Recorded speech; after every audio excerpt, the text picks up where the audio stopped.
बिस्मिल्लाहिर्रहमानिर्रहीम। Welcome all in the basics nutshell.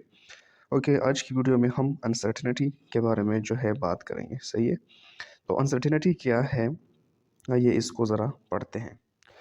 There is some uncertainty and error in every measurement. हर एक measurement में जब भी आप पैमाइश करते हैं उसमें कुछ ना कुछ जो है आपकी अनसर्टेनिटी मौजूद होती है। ठीक है, वाई, क्यों, ये क्यों होती है? इस वजह से number first, limits of measuring device, यानी कि मेजरिंग डिवाइस जो है उसकी लिमिट्स महदूद होती है। ठीक है। नंबर सेकंड, एक्सपेरिमेंटल प्रोसीजर और टेक्निक्स। जो एक्सपेरिमेंटल प्रोसीजर आप कर रहे हैं और जो टेक्निक्स आप इस्तेमाल कर रहे हैं उसमें आपको शायद कभी कभार मसला आता है, जिस तरह हमने पढ़ा रैंडमली या सिस्टमेटिकली जो है जनरेटेड एरर जो होता है उसकी वजह से अनसर्टेनिटी आती रहती है। Third one, nature of measurement too difficult, यानी कभी कभार जो मेजरमेंट हम करते हैं उसकी जो नेचर होती है वो बहुत ज़्यादा डिफ़िकल्ट होती है।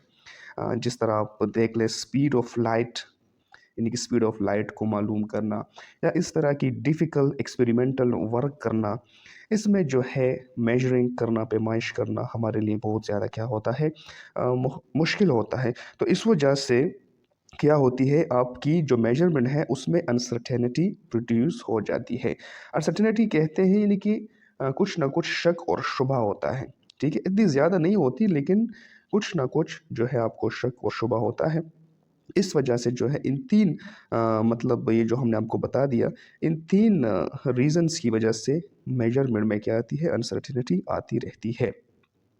You will be expected to analyze all sources of uncertainty in your experiments.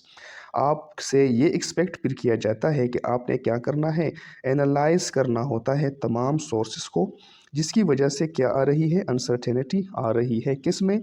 आपकी मेजरमेंट्स में, आपके एक्सपेरिमेंट्स में। ठीक है, और आपने फिर क्या करना होता है, आपने फिर एक्सप्लेन करना होता है कि how they have affected your result, और इसने किस तरह से आपकी रिज़ल्ट्स जो है उसको क्या किया है, उसको मतलब ये है कि इफ़ अफेक्ट किया हुआ है।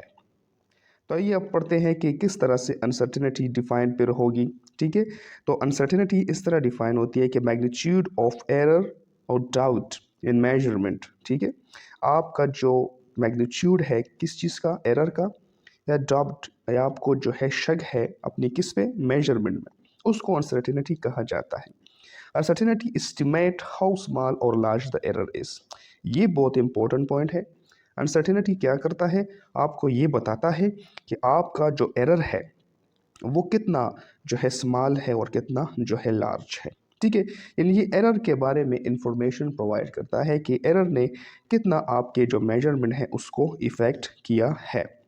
Okay, therefore in every measurement uncertainty can be written as. अच्छा, अनसर्टेनिटी को हर एक मेजरमेंट में फिर लिखा किस तरह जाता है, इस तरह लिखा जाता है। ठीक है, measurement is equal to best estimate plus और नेगेटिव अनसर्टेनिटी। यानी आप क्या करेंगे, आप बेस्ट एस्टीमेट लगाएंगे, बेस्ट मेजरमेंट करेंगे, और कुछ ना कुछ जो आपको शक है और शुबा है कि इतना ये कम है या इतना ये ज़्यादा है, ये एरर जो आया है उसको साथ में आपने क्या करना होगा, फिर साथ में लिखना भी होता है। तो मेजरमेंट में हम अनसर्टेनिटी को इस तरह, इस इक्वेशन से क्या करते हैं, लिखते हैं। आइए आगे बढ़ते हैं, आपको मज़ीद जो है एक्सप्लेन हो जाएगा। तो जिस तरह पढ़ाया कि all measurement are limited by the instrument, बहुत ज़्यादा तमाम जो मेजरमेंट होती है वो लिमिटेड होती है, किसकी वजह से, इंस्ट्रूमेंट की वजह से। यानी कि इंस्ट्रूमेंट आप जो है क्या करते हैं, इसके लिए इस्तेमाल करते हैं, और इसकी वजह से क्या होता है, आपको कुछ ना कुछ अनसर्टेनिटी आती रहती है। फॉर एग्ज़ाम्पल, आप थर्मामीटर के ज़रिए टेम्परेचर नापते हैं तो उसमें कुछ ना कुछ कमी या ज़्यादती आती है, एग्जैक्ट वैल्यू आपको नहीं आती। तो ये कम होना या ज़्यादा होना, इनको जो है अनसर्टेनिटी कहा जाता है। अच्छा, depend on quality with which A measurement is made and on the precision and accuracy of the measurement. अब ये डिपेंड जो करता है, ये किस पे करता है, क्वालिटी पे करता है। विद विच ए मेजरमेंट क्या करती है, इज मेड। अब ये अनसर्टेनिटी जो है आपके मेजरमेंट पे डिपेंड करती है कि इसकी क्वालिटी क्या है। ठीक है। और ये डिपेंड करती है प्रिसीजन और accuracy of the measurement. Precision और एक्यूरेसी जो है, जिस तरह पहले हमने लेक्चर में आपको बता दिया कि प्रिसीजन वो है कि आप रिपीटेड जो है एक्सपेरिमेंट्स कर रहे हैं और रिपीटेडली आपका जो आंसर आ रहा है अगर वो सेम आ रहा है तो आपका रिजल्ट क्या है, वो प्रिसाइज है। और एक्यूरेसी उसको कहते हैं कि आप जो है एग्जैक्ट जो थ्रू वैल्यू है उसके कितना करीब है। जिस तरह पहले वाले लेक्चर में आपको हमने इस पर समझा दिया है, इस तरह दोबारा इसको डिटेल में पढ़ना, ठीक है, टाइम ज़ाया करना है, ठीक है। आप पहले वाला लेक्चर प्रिसीजन और एक्यूरेसी का पढ़ लें। यानी कि इसका मतलब ये है कि आपकी जो अनसर्टिनिटी है वो डिपेंड करता है किस पे, क्वालिटी ऑफ मेजरमेंट जो आप क्या करते हैं, मैट करते हैं। इसको जब आप लिखेंगे signified by plus and negative, plus and negative की तरह लिखेंगे। फॉर एग्जांपल आपके पास मेजरमेंट आती है 5, ठीक है, 5 मीटर आपका एक लेंथ आता है, प्लस और नेगेटिव जो कमी या ज़्यादती होती है आप उसको यहाँ पे लिखेंगे उसके साथ प्लस नेगेटिव 1। इसका मतलब क्या है कि फॉर एग्जांपल ये आपका क्या है 5, ठीक है। आपने एक चीज़ को क्या किया, उसकी लेंथ मालूम की, आपके पास 5 आया, तो आपका जो आंसर है वो या तो 6 है, इसका मीटर 6 मीटर है, या 4 मीटर है। प्लस और नेगेटिव का मतलब क्या है कि 5 + 1 मीन 6 या 5 - 1 इज़ 4। तो मतलब इसका ये है कि आपका जो मेजरमेंट है वो इस रेंज में जो है आपके पास आ रहा है, ठीक है। तो इससे ये क्या होता है, सिग्निफाइड होता है, इस तरह लिखा जाता है। जो लास्ट नंबर होता है मैक्सिमम टाइम्स जो एक्सपेरिमेंट बंदा करता है, तो जो लास्ट डिजिट आती है उसमें उसको क्या होता है, अनसर्टन उसके बारे में होता है, ठीक है। मतलब मैं एक वैल्यू लिखता हूँ 1.5273, जो यहाँ पर 3 है लास्ट डिजिट ये वाला, ये मैक्सिमम टाइम क्या होता है, अनसर्टन होता है। सोर्सेस क्या है अनसर्टेनिटी की, अनसर्टेनिटी की जो सोर्सेस है वो क्या है। नंबर फर्स्ट सोर्स जो इसका है जिसकी वजह से ये अनसर्टन रिजल्ट आता है, पर्सन डूइंग द मेजरमेंट, जो बंदा जो है इस एक्सपेरिमेंट को कर रहा है, जो मेजरमेंट कर रहा है उसकी वजह से आता है, या जो आता है मेजरिंग डिवाइस की वजह से आता है, ठीक है, जो मेजरिंग डिवाइस वो इस्तेमाल कर रहा है उसकी वजह से, या the environment where the measurement is being made, या वो एनवायरनमेंट वो उसके इर्द गिर्द का माहौल जिसमें वो मेजरमेंट जो है कर रहा है, ठीक है। या जो आती है वेरिएबिलिटी की वजह से जो है आता है, ठीक है, जो वो मेजरमेंट कर रहा है उसमें जो है वेरिएशंस आ रहे हैं, ठीक है, चेंजिंग आ रही है, मतलब एक वैल्यू बार बार चेंज हो रही है, तो उसकी वजह से भी ये आता है। या वेरिएबिलिटी का मतलब ये भी आप ले सकते हैं कि उसका मतलब जो वेरिएशन सिस्टम है, कभी एक वैल्यू शो करता है कभी दूसरी शो करता है, उसमें जो है उसमें भी ये भी एक सोर्स है अनसर्टेनिटी का, ठीक है। The sources of uncertainty can B systematic और रैंडम। मतलब जो सोर्सेज है अनसर्टेनिटी के वो या सिस्टमेटिक होते हैं या रैंडम होते हैं, ठीक है। मतलब इसका ये है कि ये असल में आता है एरर की वजह से, ठीक है, जिस तरह लास्ट लेक्चर में बता दिया कि एरर क्या है, ठीक है। एरर की टाइप सिस्टमेटिक और रैंडम। सिस्टमेटिक मीन जो इंस्ट्रूमेंट या पर्सन की वजह से, रैंडम मीन जो इन्वायरमेंट की वजह से जो ऑटोमेटिकली सिस्टम जो है जनरेट करता है एरर। तो इस एरर की वजह से क्या आता है, अनसर्टेनिटी आती है मेजरमेंट में। ओके, अब हम पढ़ते हैं कि अनसर्टेनिटी के लिए हम कौन सा नोटेशन इस्तेमाल करेंगे और वो कौन सी रेंज में वैल्यू होगी जिसमें एक बॉडी की जो मेजरमेंट है वो क्या होगी, तो मौजूद होगी। तो we use specific notation to write how uncertain. हम स्पेसिफिक नोटेशन इस्तेमाल करते हैं किसके लिए, बॉडी के लिए, ये कोई मेजरमेंट के लिए, ठीक है, जिसकी हम मेजरमेंट कर रहे हैं। तो नंबर फर्स्ट यहाँ पे आपको नज़र आ रहा है, दिस इज व्हाट ए क्या है आपकी नंबर वैल्यू, और या क्या है डेल्टा ए। डेल्टा ए आपकी जो शो करता है ये आपकी अनसर्टेनिटी को शो करता है। डेल्ट का मतलब क्या है कि या तो आपकी वैल्यू जो है क्या है, इससे कम है ए से, और या क्या है आपकी वैल्यू ए से ज़्यादा है। यानी कि डेल ए आपको रेंज दिखाता है कि आपकी वैल्यू जो है कितनी है, ठीक है। डेल का मतलब चेंज के लिए इस्तेमाल आता है, ज़्यादातर फिजिक्स में इस्तेमाल होता है। अच्छा, तो ये नोटेशन आप इस्तेमाल करेंगे, A plus and negative delta A is the number value and del A is the uncertainty in the body, ठीक है। फॉर एग्जांपल यहाँ पे एक एग्जांपल लिखा गया है 5 क्या है, एक नंबर वैल्यू है जिसको आपने मालूम किया, एंड प्लस एंड नेगेटिव 3 इसकी क्या शो कर रही है, अनसर्टेनिटी को शो कर रही है। ठीक है, यहाँ पर लिखा है कि any number with in that range is a possible value here, यानी कि इस रेंज में जो भी वैल्यू आएगी वो क्या होगी, वो आपकी क्या है, वैल्यू है। Numbers like 2, 3.14159 and 7 are all possible values. ये जो वैल्यूज आपको बता दी, ये क्या है, तमाम पॉसिबल वैल्यूज है जो इसके अंदर आएगी। 1 और 8.001 आर नॉट पॉसिबल वैल्यूज। 1 और 8.001 जो है ये इसमें पॉसिबल वैल्यूज नहीं है। इसका मतलब क्या है कि फॉर एग्जांपल आप 5+3 करें तो 5+3 से क्या आएगा, 8 आएगा, और 5-3 करें तो 5-3 से क्या आएगा, 2 आएगा। Okay, this is you got 2 और यहाँ पे 8, यानी आपकी जो वैल्यू है जिसमें आपकी वैल्यू आएगी वो इस रेंज में आएगी। ठीक है, +3 एंड -3। तो ये जो ब्लू कलर की लाइन है ये आपकी रेंज ऑफ पॉसिबल वैल्यूज़ को क्या करती है, ये आपकी शो करता है। यानी इसका मतलब ये है कि इसके दरमियान जितने भी वैल्यूज़ आएंगी वो आपके पास एक्सपेक्टेड वैल्यूज़ हैं। ठीक है, ये देखिए आप 8.001 और यहाँ पे जो लिखा है 1, ये आपकी जो है नंबर वैल्यूज़ में नहीं आएगी क्योंकि ये क्या है, रेंज से बाहर है।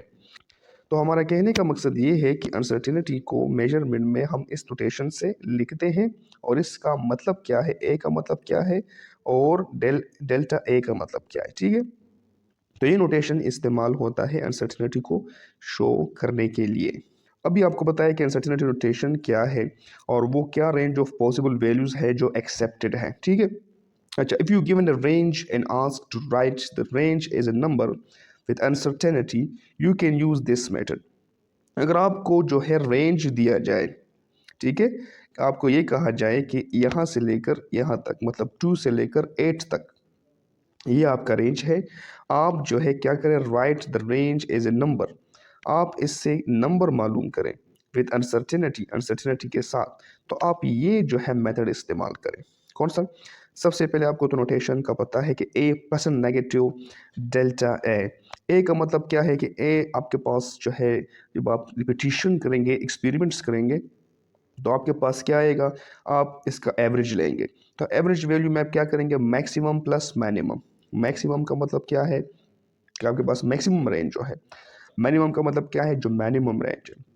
ठीक है, उससे आप क्या करेंगे, आप एवरेज निकालेंगे, और उस मैक्सिमम और मिनिमम वैल्यू से आप फिर डेल्टा ए यानी कि अनसर्टिनिटी भी फाइंड कर देंगे। किस तरह से, इस तरह से maximum minus minimum divide by 2। ठीक है, तो ये रेंज को 2 पे डिवाइड करने से आपके पास क्या आएगी, अनसर्टेनिटी भी आएगी। एग्जांपल यहाँ पे देख ले, आपको दिया गया है कि ए एक वैल्यू है। ठीक है, नंबर वैल्यू है, आपको रेंज दिया गया है 8 जो है मैक्सिमम वैल्यू है, और 2 जो है वो क्या है, मिनिमम वैल्यू है। ठीक है, जब दोबारा एक्सप्लेन करता हूँ, 8 आपके पास maximum value and 2 is the minimum value.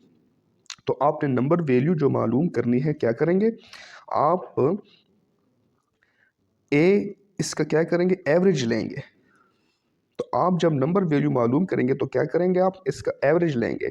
Average किस तरह लेंगे, A is equal to maximum plus minimum, 8+2 divide by 2 by using this formula.